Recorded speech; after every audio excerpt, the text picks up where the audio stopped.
priest Purohit அவசியம் இல்லை.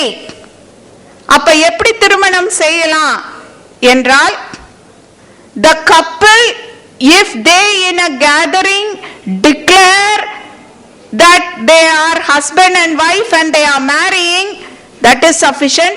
Some visible commitment like tying the tali, changing the garland or putting a ring on any finger is also sufficient. That was what was brought as a reform. Now, where did this come from?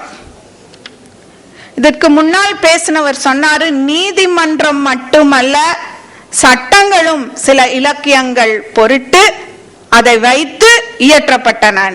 இங்க அந்த மாதிரிதான் சட்டம் வந்தது. எப்படி வந்ததுங்கிறதுக்கு தொல்காப்பியத்துக்கு நான் செல்கின்றேன்.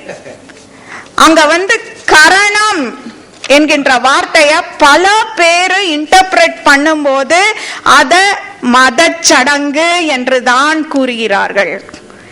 ஆனா கரணம் என்கின்ற சொல்லுக்கு என்ன அர்த்தம்னா, எல்லார் முன்னிலையிலும் ஒரு கமிட்மெண்ட் கொடுக்கணும், அவ்வளவுதான். ஒரு சிம்பிள், திருமணம் செய்து கொள்கின்றேன் என்று தெரியப்படுத்தணும். That's why I've written the only a visible commitment in public. That is all is required.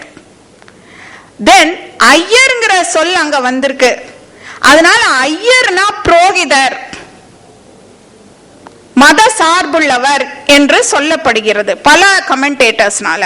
ஆனா அது அப்படி கிடையாது. இப்ப ஐயன் திருவள்ளுவன் சொல்றோம். அதனால அவர் மதமுடையவர், அந்த மதத்தை சார்ந்தவர் என்று கிடையாது.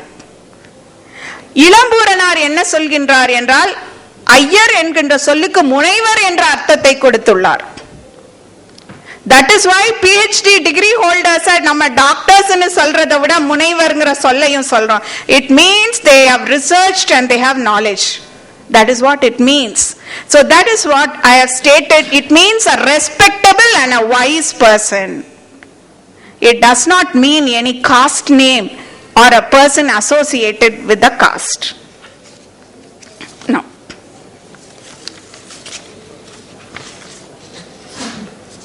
Now coming to the Tamil legal system. Tamil laws were not enacted legislations nor were they command of the sovereign.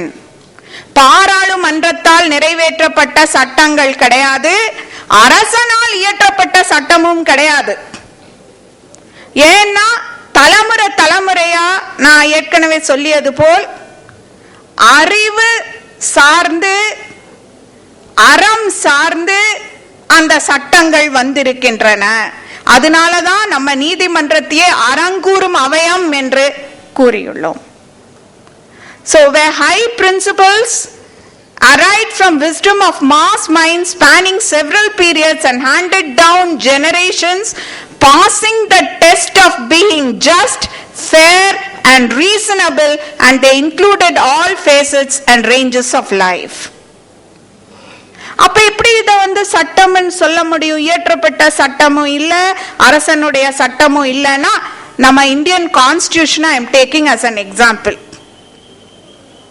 Article 13(3)(a) states the definition of law includes customs or usages having in the territory of India the force of law.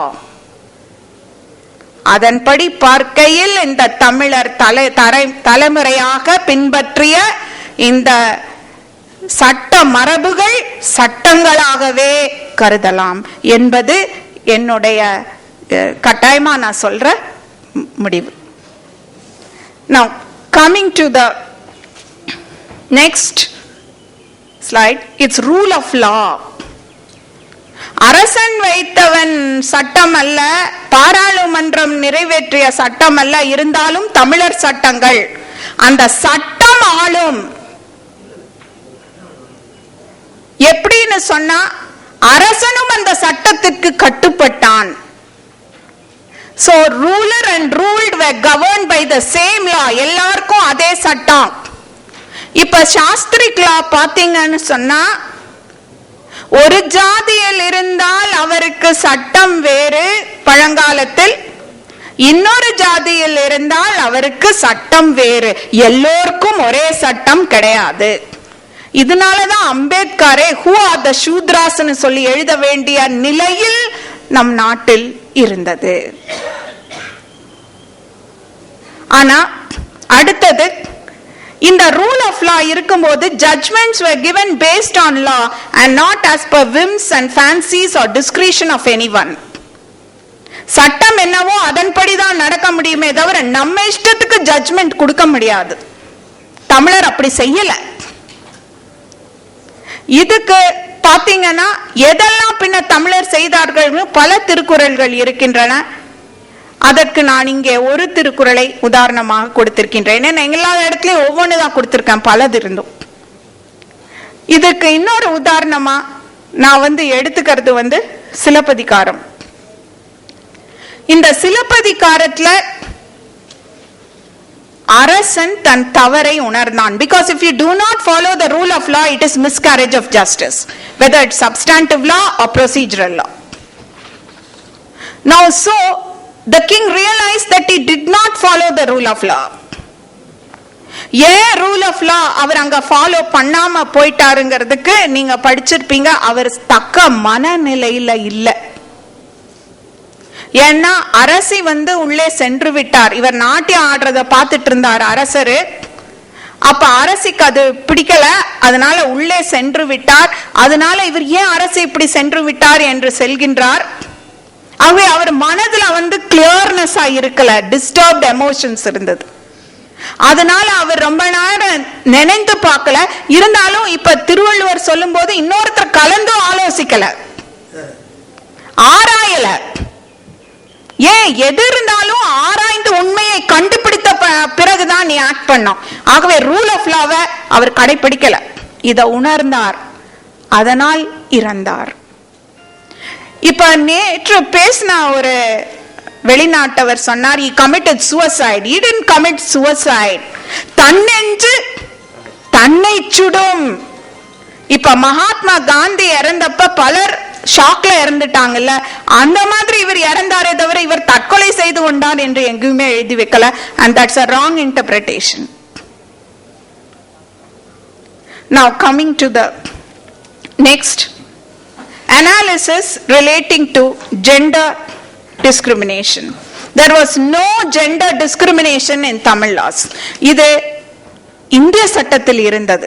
அதுக்கு தான் Regina குஹாஸ் case ஏன் எடுத்தன்னா, இது வழக்கறிஞர் குறித்த வழக்கு. Regina Guha passed her law examination and she wanted to be enrolled as an advocate, that is pleader. She applied. The Calcutta High Court refused to allow her to enroll as a pleader in spite of her passing the law examination. And what is the judgment they give? They said that the Legal Practitioners and Pleaders Act did not contemplate a woman as a pleader, because the word used there was person, and they said person is applicable only to the male gender and not to the female gender. Okay, whereas நம்மளோட தமிழ் இலக்கியத்துல அந்த மாதிரி கிடையாது. ஒருத்தருக்கு சொன்னது ஆணுக்கு சொன்னாலும் அது பெண்ணுக்கும் பொருந்தும். ஆனா இங்க அடுத்து என்ன சொன்னாங்கன்னா, it could not find any instance in Hindu or Buddhist times where women were members of the legal profession. This is available in the internet even today for you to read. Look at the words there. Hindu times லயோ Buddhist times லயோ ஒரு உதாரணம் கூட இல்ல. ஏன்? They did not bring to light that Tamil literature, in Tamil literature, Kannagi could go before the king and plead the case of her husband. She was acting as a lawyer. And successfully she could prove the case. This example was not brought to the instance of the court at all. What it shows is only Sanskrit laws were portrayed and Tamil laws were never highlighted.